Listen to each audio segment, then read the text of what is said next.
Oolchaakoo yeroo rakkinaa goota koo birmataa koo yeroo dhiphinaa Oolchaakoo of galchaa koo yeroo rakkinaa goota koo birmataa koo yeroo dhiphinaa yoom fixuu kan kee odeessanii gaarummaa kee tatarreessanii naaf ulfaadhu ati naaf ulfaadhu ati sinnatti baasee meegatil naaf ulfaadhu ati naaf ulfaadhu ati sinnatti baasee meegatil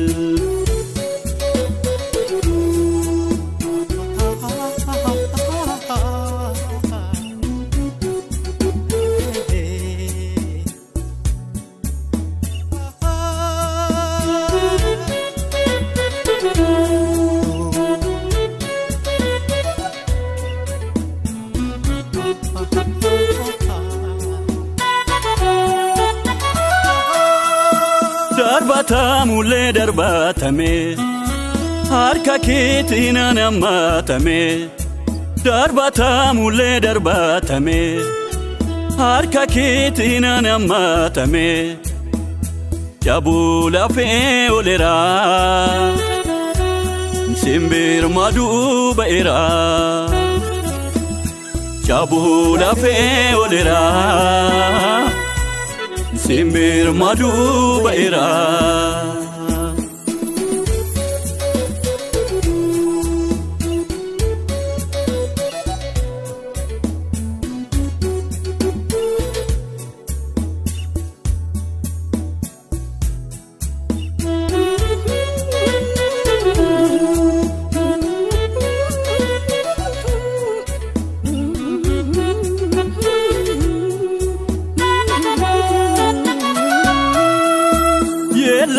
Beeku si waammate beela beeku sirkaa nyaate yeella beeku si waammate beela beeku sirkaa nyaate atoo namaa fo'itaa mootii eenyuu singitaa atoo namaa fo'itaa mootii eenyuu singitaa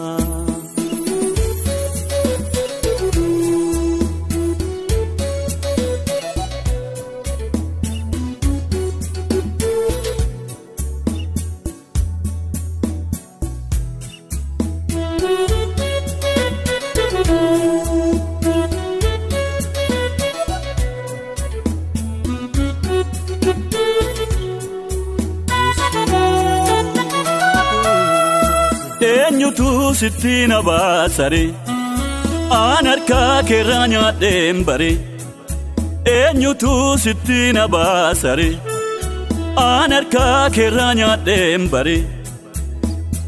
eenyuun waliin galuu sitti galeera koluu eenyuun waliin galuu sitti galeera koluu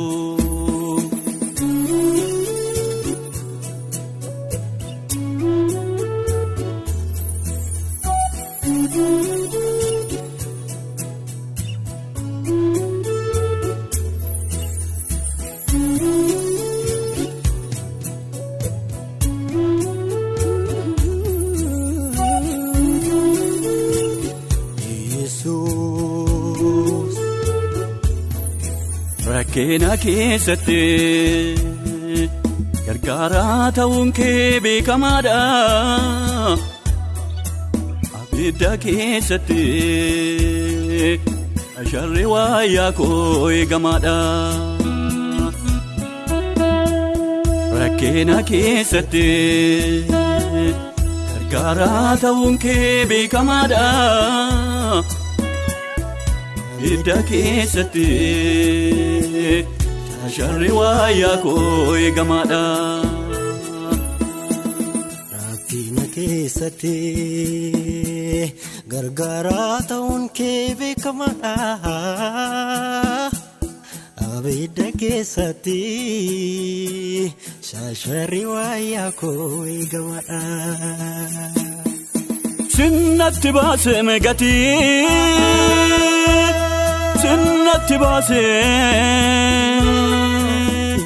sinnatti baasee meegatii naaf ulfaadhu ati. Sinnatti baasee meegatii naaf ulfaadhu ati. Sinnatti baasee gatii sinnatti baasee sinnatti baasee gatii sinnatti baasee Yesuus sinnatti baasee gatii sinnatti baasee gatii naaf ulfaadhu ati.